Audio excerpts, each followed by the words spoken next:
you're experiencing issues with voice chat in GTA 5, follow these steps to troubleshoot and resolve the problem. This guide will help you ensure that your voice chat is functioning properly. Step 1. Check your audio settings. Navigate to the audio settings in GTA 5. Make sure that the voice chat option is enabled and that the correct input and output devices are selected.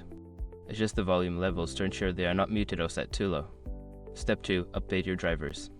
Ensure that your audio drivers are up to date. Go to the manufacturer's website for your sound card or use the driver update tool to check for the latest drivers. Install any updates and restart your computer. Step 3. Configure Windows sound settings. Right-click the sound icon in the taskbar and select Sounds. Under the Recording tab, make sure your microphone is set as the default device. Test the microphone to ensure it is working properly. Step 4. Check firewall and antivirus settings. Sometimes, firewalls or antivirus software can block voice chat. Check your firewall settings to ensure that GTA 5 is allowed to communicate through the network. Temporarily disable your antivirus to see if it resolves the issue.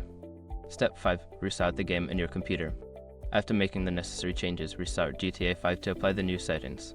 If the issue persists, restart your computer to ensure all changes take effect. By following these steps, you should be able to resolve any voice chat issues in GTA 5.